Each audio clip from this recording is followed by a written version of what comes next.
ప్రస్తుతం మనతో పాటు ప్రముఖ numerologer money power trainer Vishwak Sen garu ఉన్నారు. సో పెద్ద మూవీ గురించి ఓవరాల్ గా మూవీ ఎలా ఉండబోతుంది, న్యూమరాలజీ ప్రకారం బలం ఎంత ఉండబోతుంది, ఒకసారి సార్తో మాట్లాడతాం. Hello sir. హలో అండి, నమస్కారం. చాలా వరకు పోస్ట్ పోన్ అయిన తర్వాత ఎట్టకేళ్ళకి మనకు 4వ తారీఖు పెద్ద మూవీ రిలీజ్ అవుతుంది. రామ్ చరణ్ ఫ్యాన్స్ ఎంతగానో వెయిట్ చేస్తున్నారు. మరి తన డేట్ ఆఫ్ బర్త్ ప్రకారం, అలాగే June 4 అనే డేట్ ప్రకారం మరి మూవీ ఎలా ఉండబోతుంది, రంగస్థలం లాంటి మంచి మూవీ అవుతుంది అంటారా? మరి కలెక్షన్స్ ఏ విధంగా ఉండబోతుంది, న్యూమరాలజీ ప్రకారం ఏం చెప్తారు సార్? యాక్చువల్గా మన తెలుగు రాష్ట్రాల్లో ఈ సమ్మర్లో చాలా వరకు టాప్ మూవీస్ రాలేదండి. దాని కారణంగా మనకు సినిమా థియేటర్లకు కానివ్వండి, డిస్ట్రిబ్యూటర్లకు కానివ్వండి, చాలా ఇబ్బందికరంగా మారే అవకాశం ఉంది. అయితే సమ్మర్ ఎండింగ్లో వస్తున్న మూవీ పెద్ది అనేది ఒక రూరల్ బ్యాక్గ్రౌండ్తో, ఒక గ్రామీణ నేపథ్యంలో, క్రీడా నేపథ్యంలో వస్తున్న సినిమా. అయితే ఈ సినిమా టైటిల్ని మనం న్యూమరాలజీ ద్వారా అనాలిసిస్ చేసినప్పుడు ఏ నంబర్ వస్తుంది, ఆ నంబర్ క్వాలిటీ ఏంటి అనేది మనం ఒకసారి చూద్దాం. చూడండి, పెద్ది టైటిల్ నేమ్ కనుక మనం చూసుకోగలిగితే PEDDI పెద్ది అండి. దీంట్లో నంబర్ ఫ్రీక్వెన్సీ వైబ్రేషన్ ఎలా ఉంటుంది అంటే పీకి వచ్చేసి 8 అండి, ఈకి వచ్చేసి 5, డీకి వచ్చేసి 4 అండ్ డీకి వచ్చేసి 4, ఐకి వచ్చేసి 1. టోటల్ మీకు 22 అవుతుందండి. 22 అనేది master number, very very powerful number. Plus 22 అంటే 2 + 2 4. ప్లస్ మూవీ రిలీజ్ అవుతుంది కూడా June 4 అంటే title name and release date రెండు సేమ్ మ్యాచ్ అయ్యాయి. కాబట్టి చాలా పవర్ఫుల్ కలెక్షన్స్ రాబట్టే అవకాశం ఉంది. అయితే ఈ పెద్ది అనే టైటిల్ నేమ్ రామ్ చరణ్ పేరుకి, రామ్ చరణ్ డేట్ ఆఫ్ బర్త్కి ఎంతవరకు మ్యాచ్ అవుతుంది అనేది చూడాలి. అంటే ఈ Ram Charan date of birth ఏమో 9 నంబర్ అండి, ప్లస్ పెద్ది టైటిల్ నేమో 4 number. 4 number is robin hood, very very powerful. Ram Charan date of birth 9 is very energetic and high power ఉన్న నంబర్. రెండు పవర్ఫుల్ నంబర్స్ కలిసినప్పుడు 100% సక్సెస్ఫుల్ అయ్యే అవకాశాలే ఎక్కువగా ఉంటాయి. కాబట్టి ఎప్పుడైనా సరే ఒక మూవీ సక్సెస్ అవ్వాలి అంటే ఆ మూవీ టైటిల్ నేమ్ చాలా బాగుండాలండి. మన సౌత్ ఇండియాలో న్యూమరాలజీ ఆధారంగా టైటిల్ చూడరు, కానీ బాలీవుడ్లో ప్రతి నేమ్ కూడా న్యూమరాలజీ స్పెల్లింగ్ ఆధారంగానే చూసుకుంటారు.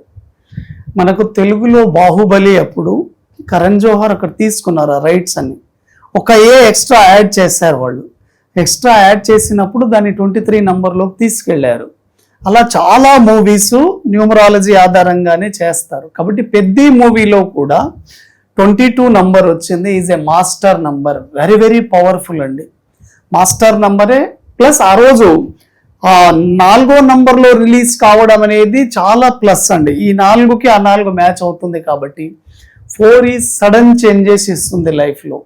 Plus Ram Charan date of birth ఆధారంగా 24 అనేది ఈ 26 ఇయర్స్ని మనం మ్యాచ్ చేసి చూసినప్పుడు, అంటే 4 అనేది రిలీజ్ డేటు, 22 అనేది పెద్ద టైటిల్ నేమ్. కాబట్టి both are very very powerful. కాబట్టి మన తెలుగు నుంచి వస్తున్న ఒక పాన్ ఇండియా ఇది బ్లాక్ బాస్టర్ అవుతుందని చెప్పొచ్చు అండి. సో కలెక్షన్ ఎంత ఎక్స్పెక్ట్ చేయొచ్చు అంటారు? అంతా కూడా నెంబర్స్ గేమ్ నడుస్తూ ఉంది. సో ఎంత కలెక్షన్స్ ఎక్స్పెక్ట్ చేయొచ్చు అంటే మీరు చూడండి, గతంలో రామ్ చరణ్ మూవీకి వచ్చిన దానికంటే కూడా చాలా పవర్ఫుల్గా మంచి గుడ్ కలెక్షన్స్ రాబట్టే అవకాశం ఉంటుంది. 100% రామ్ చరణ్ కెరీర్లో ఇది బిగ్గెస్ట్ హిట్ అవుతుందండి. సార్ రీసెంట్గా రామ్ చరణ్ గారికి ట్విన్స్ పుట్టారు, అండ్ అలాగే నెక్స్ట్ ప్రాజెక్ట్ సుకుమార్ తోటి కూడా ఉంది. So further upcoming future films ఎలా ఉండబోతున్నాయి అంటారు రామ్ చరణ్? అంటే రామ్ చరణ్ గారికి మీరు చూడండి, 2024 నుంచి కొంత బ్యాడ్ టైం ఉండేదండి. 25, 26, 27, 28, 29 కంటిన్యూ 4 ఇయర్స్ చాలా చాలా పవర్ఫుల్ టైం నడుస్తుంది. ప్లస్ ఆయన ఏజ్ కూడా 41 ఉంది. ఎప్పుడైతే 41, 42 ఈ 2 ఇయర్లో గోల్డెన్ టైం అండి, వెరీ వెరీ పవర్ఫుల్. మళ్ళీ 46 ఇయర్ వచ్చినప్పుడు చాలా టాప్లోకి వెళ్తారు. మధ్యలో ఈ 45 ఏజ్లో కొంత స్లో అయ్యే అవకాశం ఉంది, కానీ 41, 42 వెరీ వెరీ పవర్ఫుల్ అండి, చాలా సక్సెస్ఫుల్గా ఉండే అవకాశం ఉంది. అదేవిధంగా ఈ సినిమా డైరెక్టర్ కనుక మీరు చూసుకోగలిగితే బుచ్చిబాబు డేట్ ఆఫ్ బర్త్ అండి. బుచ్చిబాబు 15th నంబర్ అండి, వెరీ వెరీ పవర్ఫుల్ అండి. ఎందుకంటే ఆయన డేట్ ఆఫ్ బర్త్ లో బుధాదిత్య యోగం ఉంది. కాబట్టి బుచ్చుబాబుకి కమింగ్ 2 ఇయర్స్ చాలా చాలా బాగుంది. అదేవిధంగా ఈ సినిమా మ్యూజిక్ డైరెక్టర్ కనుక మీరు చూసుకోగలిగితే ఏఆర్ రెహమాన్. మనం గతంలో చూసినప్పుడు 2 పాటలు చాలా హిట్ అయ్యాయి. చిక్రీ చిక్రీ సాంగ్ కానివ్వండి, రై రై అనే సాంగ్ కానివ్వండి. కాబట్టి అన్ని కాంబినేషన్స్ కలిసినప్పుడు మన తెలుగు ఇండస్ట్రీ నుంచి పాన్ ఇండియాకి ఒక పవర్ఫుల్ బ్లాక్ బస్టర్ మూవీ వెళ్తుందని మనం ధైర్యంగా చెప్పొచ్చండి.